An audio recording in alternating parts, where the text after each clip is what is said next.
საქართველოს გარემოს დაცვის სამინისტროში შავი ზღვის სანაპიროზე ულტრაიისფერი სხივების ინდექსის მაღალ მაჩვენებელსა და მზის დასხივებისგან მოსალოდნელ საფრთხეებზე საუბრობენ.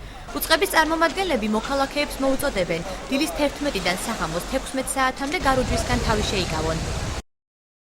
Ultraisferi გამოსხივება იწვევს როგორც დამტვერჩებიდან გამოწვევა შემდეგ მელანომას და გამის სიმსივნეებს, ასევე ზოგადად იმუნურ სისტემას აკონტროლებს ადამიანის და ცხოველებისაც მათ შორის.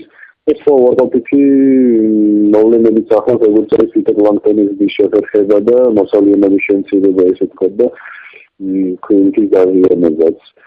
ან თავარი მოსახლეობას მიუწევს ინფორმაცია, რომ შუადღეზე არ არის სასიამოვნო მზეყოფა და სასარგებლო. მაქსიმალურად თავი დავითოთ შესაბამისი საშუალებებით როცა ჩვენი გადამღები ჯგუფი ბათუმის პლაჟზე იმყოფება. ეხლა შუადღის 3 საათია. მიუხედავად მრავალი გაფრთხილებებისა, ბათუმის სანაპირო ზოლი დამსვენებლების ნაკლებობას არ უჩივის. როგორც ირკვევა, მოქალაქეები ფლობენ ინფორმაციას იმ ზიანის შესახებ, რომელიც მზეზე ხანგრძლივად ყოფნამ შეიძლება გამოიწვიოს. თუმცა როგორც ჩანს, რუჯის მიღების სურვილი უფრო ძლიერია, როგორც ადგილობრივებში, ისე ტურისტებში.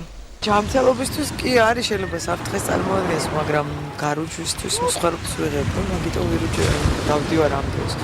ისე ვიცი რა თქმა უნდა, რომ არ არის რეკომენდირებული ამ დროს სიარული და მაგრამ სხვა გამოსავალი არ არის. ჩვენ ძალიან გვიყვარს სხვა, თუმცა კურორტზე დიდი ხნის მანძილზე ვერ ვახერხებთ დარჩენას. ლამაზი ნარუჯის მისაღებად კი მზად ვარ პლაჟზე მთელი დღე გავატარო. სულ ასე ვიქცევი და ვფიქრობ, ამით ჩემს ჯანმრთელობას მნიშვნელოვნად არ ვავნებ. შეგახსენებთ, რომ შუადღისას მზეზე ყოფნა შესაძლოა არა მარტო კანის სიმსივნის, არამედ გულ-სისხლძარღვთა დაავადებების ერთგვარ წამახალისებელ ფაქტორად იქცეს.